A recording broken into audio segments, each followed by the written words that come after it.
ঘুম থেকে উঠে তুমি তোমার পূর্বপুরুষদের অনুসরণ করো, যারা এই দুনিয়ার মায়া ছেড়ে চলে গেছে। ঠিক তুমি আমি একই পথে, সবাইকে যেতে হবে। তাই যাই করো, মৃত্যুকে স্মরণ করো। আমিন। আসসালামু আলাইকুম। কেমন আছেন সবাই? আজকে আমি সকাল থেকে ব্লগটা শুরু করলাম। নাস্তা খেয়ে নিলাম, তারপরে আমি আমার রুমটা একটু গুছিয়ে নিলাম। এই পর্যন্ত যারা আমার ভিডিওটা ভিজিট করছেন, প্লিজ একটা লাইক দিয়ে নেবেন। আশা করি আপনারা পুরো ভিডিওটা দেখলে আপনাদের কাছে ভালো লাগবে। আপনারা আসলে অনেকে আমার ভিডিওটা দেখেন কিন্তু একটা লাইক দেন না, আর চ্যানেলটা একদম গ্রো হয় না, সাবস্ক্রাইব করেন না। আপনাদের কাছে একটাই অনুরোধ, আমার চ্যানেলটা একটু সাবস্ক্রাইব করে দিবেন আর ভিডিওটা দেখার পরে একটা লাইক দিয়ে দিবেন, তাহলে আমি আরেকটা ভিডিও বানাতে অগ্রসর হব। আমার এই পর্যন্ত যতটা ভিউ হয়েছে ততটা লাইকও হয় না, আর সাবস্ক্রাইব তো একদমই কম। তাই আশা করি আপনারা আমার ভিডিওটা লাইক দিয়ে দিবেন, দেখবেন। আশা করি আপনাদের ভালো লাগবে। তো দেখেন আমি আমার রুমটা গুছিয়ে নিলাম, তারপরে এখন আলমারিটায় যাব। আমার বাসা যেহেতু রাস্তার পাশে, তাই আমার আলমারির মধ্যে অনেক ধুলো বালু পড়ে, সব ফার্নিচারে পড়ে। কিন্তু দেখেন এই যে ডিজাইনগুলো আছে এগুলো পরিষ্কার করতে একটু কষ্টই হয়। তাই আমি একটা ব্রাশ নিয়েছি, এটা দিয়ে আগে করা যেত, এখন নষ্ট হয়ে গেছে, তাই আমি এটা দিয়ে না করে এখন একটা দাঁত ব্রাশ করে, যে আমরা যে দাঁত ব্রাশ করি ওগুলা যে 3 মাস পরে আবার চেঞ্জ করি, ওগুলা দিয়ে একটা আমি পরিষ্কার করছি। এটা দিয়ে মোটামুটি ভালোই পরিষ্কার হয়, কারণ এটা ভিতর থেকে যে ময়লাগুলো উঠাতে সাহায্য করে। এভাবে আমি পরিষ্কার করে তারপরে একটা কাপড় দিয়ে মুছে নিলে আলমারিটা অনেক সুন্দর হয়ে যায়। তারপরে আবার কি আর, রাস্তার পাশে জানালা তো খুলতেই হয়, আবার অনেক ভালো হয়ে যাবে। তো আর কি করা, আমাদের গৃহিণীদের কাজে তো এটা, সংসারটা সামলানো, রান্নাবান্না আর বাসা ঠিকঠাক পরিপাটি রাখা, এটাই আমাদের কাজ।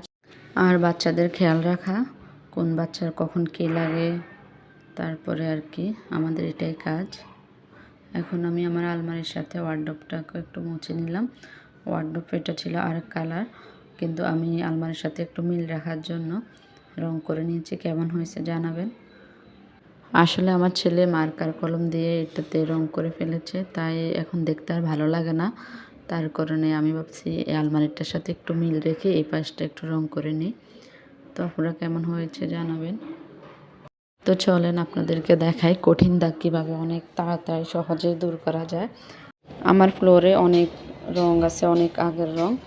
এগুলোকে আমি কেরোসিন তেল দিছি, 2 মিনিট রাখলে হয়ে যায়। তারপরে একটা কাপড় দিয়ে একটু চেপে চেপে ওগুলোর সাথে ভালো করে মেশ করে নিই। তারপরে এরকম একটা শক্ত কিছু দিয়ে, খুন্তি দিয়ে বা চামচ দিয়ে, যেটা দিয়ে করেন হবে, এভাবে একটু আলতো হাতে দিলে হয়ে যায়। যেহেতু আমি এখানে তেল দিয়েছি, এটা আগে ভিজে গেছে, দেওয়াতে এতটাই নরম হয়ে গেছে। তো যাই হোক, তারপরে আমি রান্নার কাজে চলে গেছি। এখন আমি চাল ধুয়ে নিয়ে, চাল ধোয়ার পানিগুলো না ফেলে মাঝে মাঝে যদি বারান্দার যে ইনডোর প্ল্যান্ট যে গাছগুলো আছে ওগুলোতে দিলে অনেক ভালো গ্রোথ হয়। তো আমার যেদিনে মনে পড়ে আমি ওই দিনে দিয়ে দিই। প্রতিদিন তো আর দেওয়া সম্ভব হয় না, তো বোতলও নিয়ে রাখি, যেগুলো বাইরে ওগুলা দিব, আর এখানে তো মগ দিয়ে দেওয়া যায়। তো দুপুরে খাওয়া দাওয়া শেষ করে আমরা আবার বিকেলের দিকে, এটা হচ্ছে 5 তারিখের ভিডিও আর কি, বিকেলের দিকে আমরা আবার ওই ইয়েতে গেছি বিজয় উৎসবে, যেদিন বাংলাদেশ স্বাধীন, দ্বিতীয়বার স্বাধীন হয়েছে। প্রথমে স্বাধীন হয়েছে 1971 সালে, ওটাতে তো থাকি নাই, কিন্তু এখন 2024-এ এসে আমরা আবার একটা স্বাধীনতার দিন দেখছি। তাই এইটা বাসায় না থেকে আমরা চলে গেছি, রাস্তায় নেমে গেছি, লাখো লাখো মানুষের জনতা, আমরা এক হয়ে গেছি। এই আনন্দটা আসলে ভুলার না। আসলে ছাত্ররাই ইতিহাস বদলাতে পারে। দেশে শান্তি ফিরে আসুক। যারা শহীদ হয়েছে তাদের ভুলে যাবার না। তাদের জীবনের বিনিময়ে এই অর্জন। সকল শহীদদের প্রতি শ্রদ্ধা আমাদের সকলের। দেশ স্বাধীন হলে কি হবে? আমরা তো আর সভ্য হলাম না, দেশের সম্পদ আমরাই ধ্বংস করে ফেলছি। তাই সবার প্রতি আহ্বান, কেউ দেশের সম্পদ নষ্ট করবেন না, এগুলো আমাদেরই সম্পদ। সবাই মিলে বরং দেশটাকে আমরা সংস্কার করে একটি সুন্দর ও শান্তিময় বাংলাদেশ গড়ে তুলি। এটাই আমাদের জন্য অনেক ভালো হবে, দেশটাতে থাকতে আমাদের অনেক স্বস্তি হবে। এতদিন যেমন কেটেছে মানুষের দিন, কিন্তু সামনে যাতে আল্লাহর কাছে দোয়া করি আমরা সবাই, যাতে একজন ভালো ধার্মিক সরকার আসুক, যাতে ইসলামটাকে আরও বিজয় করতে পারে, জয় করতে পারে, সেই কামনায় আমরা করছি সবাই।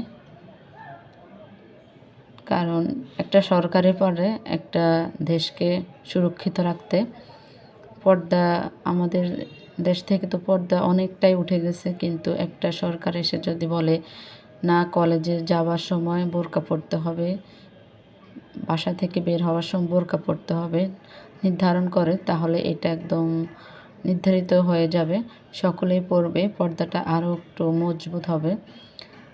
তো যাই হোক, সবাই দোয়া করবেন যাতে আগামী দিনে যে সরকার আসে সেটা আমাদের জন্য ভালো হয়, ইসলামের জন্য ভালো হয়। এতদিন তো সংসারে কোনো মন বসে না, কাজ করতে ইচ্ছে করতো না, শুধু খাওয়া দাওয়ার জন্য যতটুকু দরকার। এখন আবার পুরনো কাজকর্মে ফিরে যেতে হবে। আমরা বিকালে রাস্তায় গিয়ে জনতার কাছে আমরা বিজয় উৎসব করে তারপরে বাসা আসার সময় বেলপুরি নিয়ে আসছি। তো ওগুলা খেতে খেতে আপনাদের কাছে বিদায় নিচ্ছি। আপনারা সবাই ভালো থাকবেন, সুস্থ থাকবেন, নিরাপদে থাকবেন, এই প্রত্যাশায় আজকের ভিডিওটা শেষ করছি। সবাই ভালো থাকবেন আর আমাকে একটু সাপোর্ট করুন। আর আমার ভয়েসটা দেওয়ার সময় একটু আওয়াজ শোনা যায়, কারণ আমার বাসার সামনে কাছে একদম একটা বিল্ডিং হচ্ছে, তো ওটা ক্ষমার দৃষ্টিতে দেখবেন। তো সকলে ভালো থাকবেন। আল্লাহ হাফেজ।